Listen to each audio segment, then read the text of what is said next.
This is going to be a quick review of how to make use of the new Saucon display that we are currently helping test for Saucon.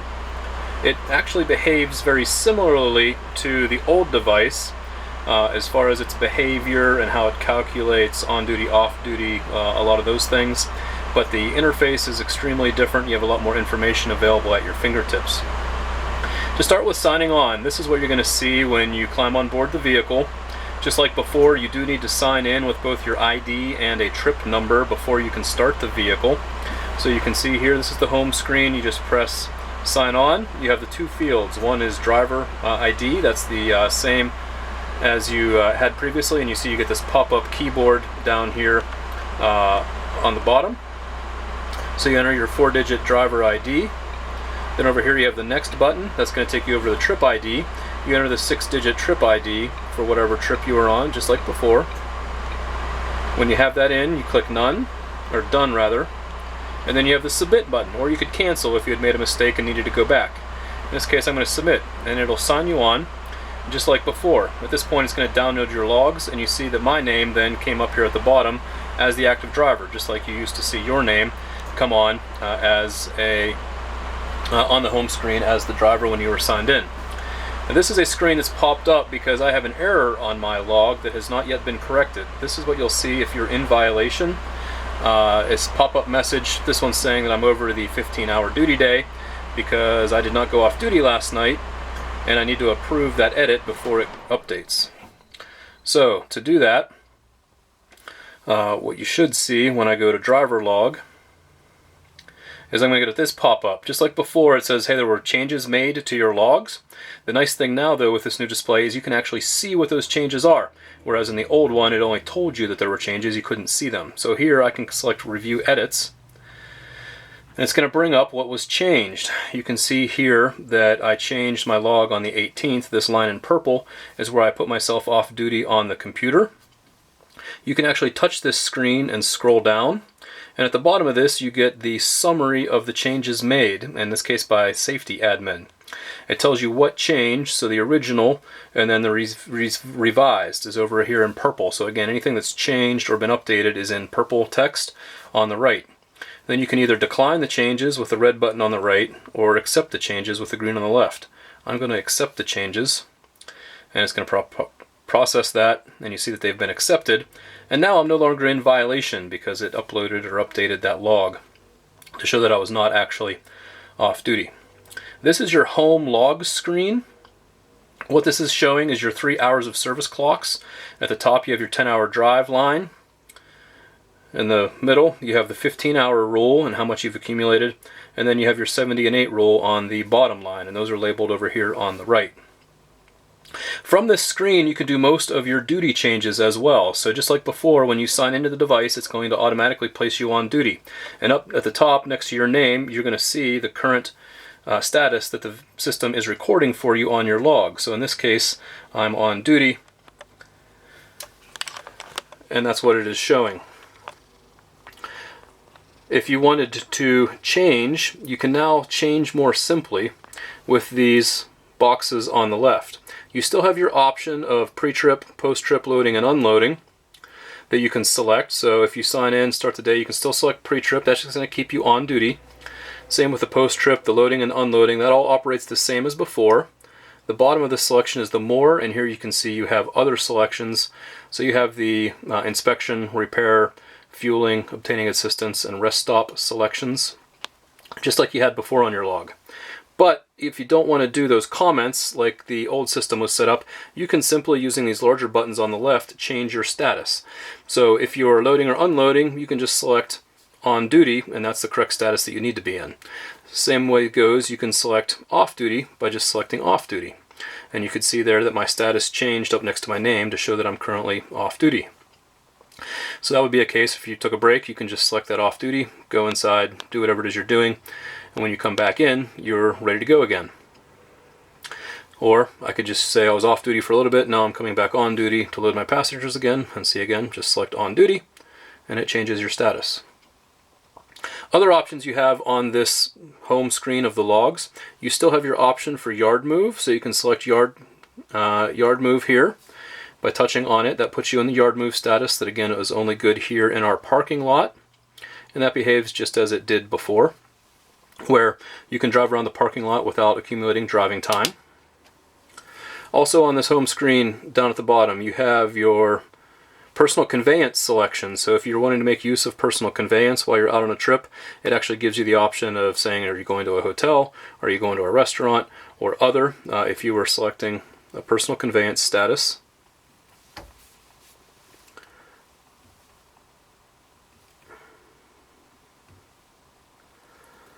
So there we're in personal conveyance. It then changes this button now as end personal conveyance. So if you are finishing your personal conveyance, you can end that. You can select a different status, saying I'm actually coming on duty. And it keeps me back on duty after I've done my personal conveyance. You also can select between your American and Canadian rules with the FMCSA button down here. It will default to FMCSA for the United States, but here you can see you could also select the Canada South Cycle 1 if you wanted to.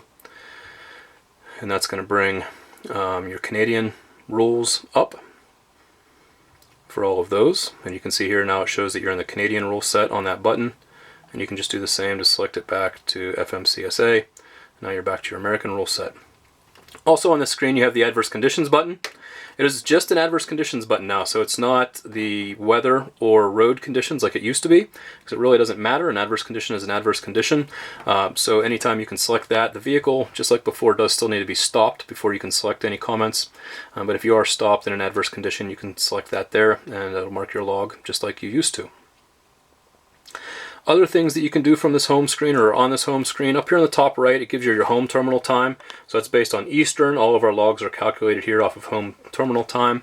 This time in the bottom right and date is going to show the local time and date of where you are.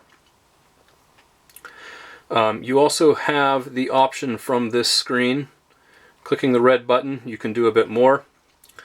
You can go into View and Edit. This brings up your graph depiction of your log.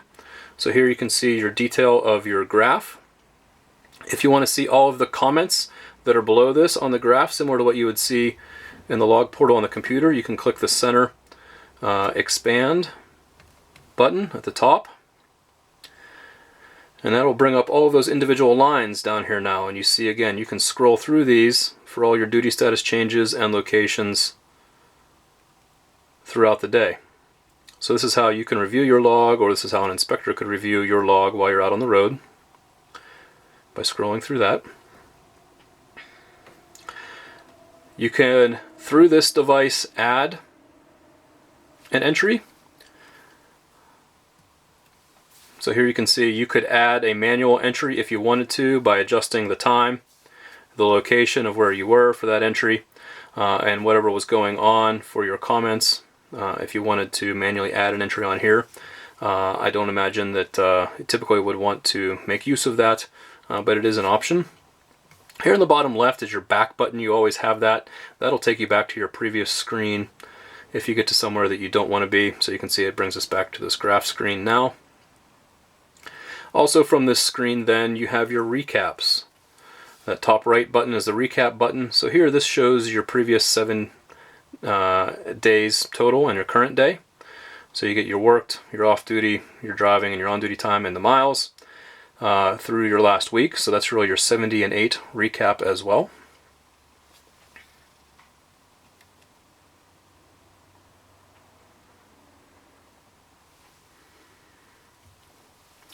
Also under the additional comments here, again, you could go in if you had changes you needed to approve. Through that approved changes button, you can see it says that I already approved them, so I didn't have anything more to do. And then you also have inspection mode.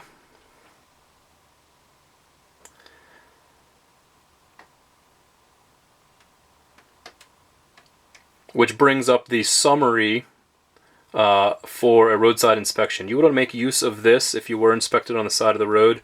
This is going to mask any violations you had, or at least not show it in red lines that you're in violation. So again, you can look at your previous 7 days on the side of the road. You can click expand, and it should open up all of those comments again for each day's log. Now you're going to get all those comment lines if they wanted to look through the detail of all the comments while you're being inspected. If you want to collapse all that stuff, here on the top right you have a collapse button that will just show the graph display for the previous 7 days as well. So again, to get out of here, you can click the back button and that brings you back to this log display.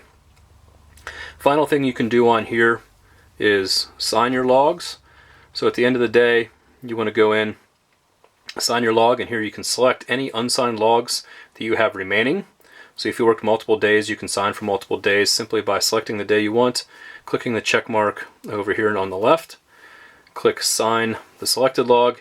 Here you get the certification statement that they're true and correct. You can click I agree, and it says your signature has been submitted. So that's a much easier way to sign all of your logs, and you can see doing that essentially signs you off for that.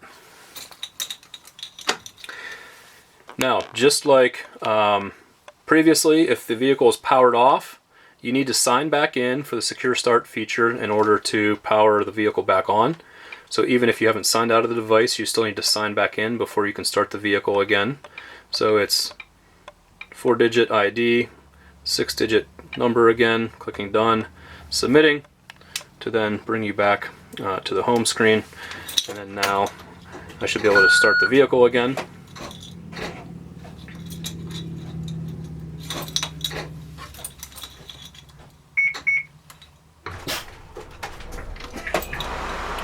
And the vehicle starts back up. Other things you have from the home screen, you have your fueling selection that's still available here. So this is where, again, you can enter the quantity of gallons that you entered. I'm just going to select 0, the price paid, 0, click the done button, and then again you can submit or cancel if you made a mistake. So I'm just going to submit for 0 gallons, $0. The multi-driver selection you don't have to worry too much about. Notifications is the old message button from the old device. So this again is where you could send a message back to the office if you really needed to, but there's typically not a whole lot of use for that, so you can select the message you want. If you get into this screen, just to get out again, you can select the back button. The other thing you can do is you can always select the home button, and that'll bring you back to this page as well. So I'm going to go back to the driver log screen. So it currently shows me as on duty, which is correct because I just signed in and started the vehicle up. What I'm going to do is, just like before, as soon as the vehicle hits 3 miles per hour, it's going to change to the driving mode. So I'm just going to drive across the parking lot here, and you will see it shift to the driving mode.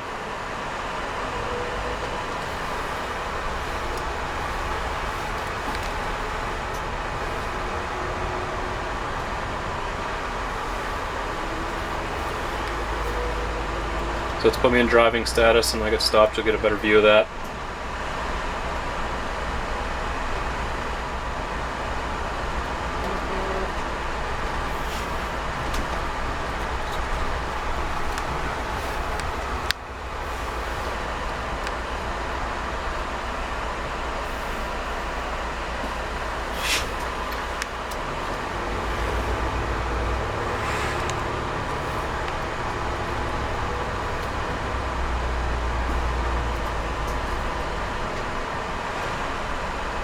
I'll try to find some shade here to avoid having the screen be washed out.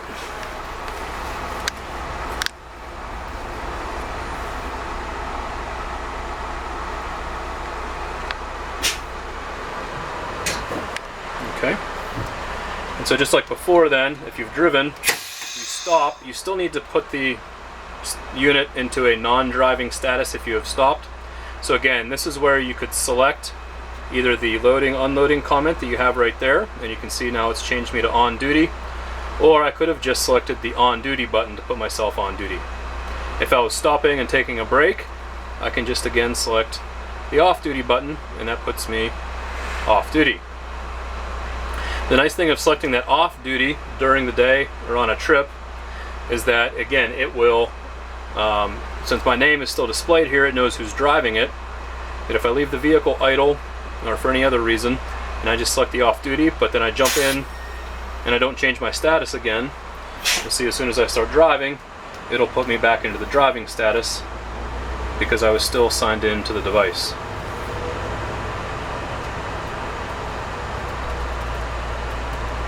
So there you can see perhaps that it changed to driving again, and I'm just going to continue on over here to more shade so that you can get a better view of the screen.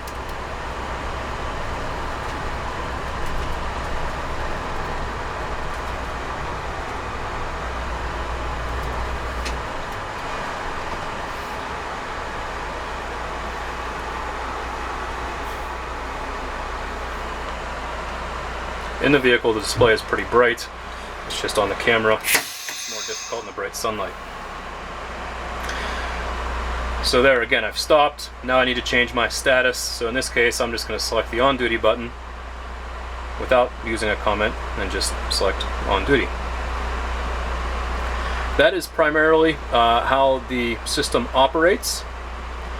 So at the end of the day, you would want to go ahead and sign your log, submit it, say that it's accurate, and then you would go to the home screen to truly then, if you're swapping drivers, or you're done for the day, you would want to go ahead and select the sign off button, and again it can sign off from there. It's going to prompt you.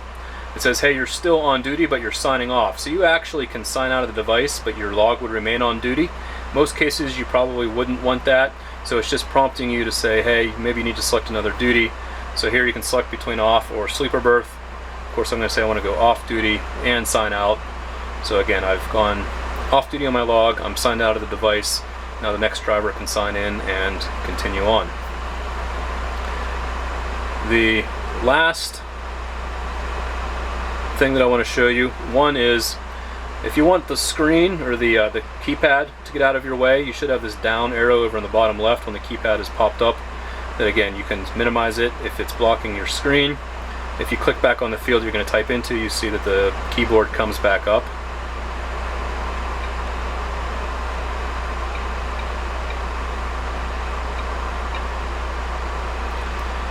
So I'm going to sign back in. The last thing I didn't cover on here is you do still have the Wi-Fi control.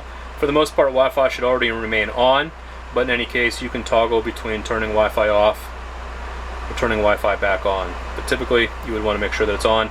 If Wi-Fi is not working for any reason, you could check to make sure that this is powered on through the system right now. So again, this concludes our demonstration. I'm going to go ahead and sign off. And yep, I want to do another status to be off duty. And now I'm back off the device.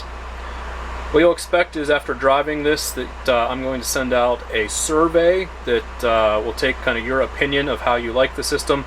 Either things that are good, things that are bad. Again, this is still a developmental project with Saucon, so our feedback is important to them to make the device as driver friendly as possible.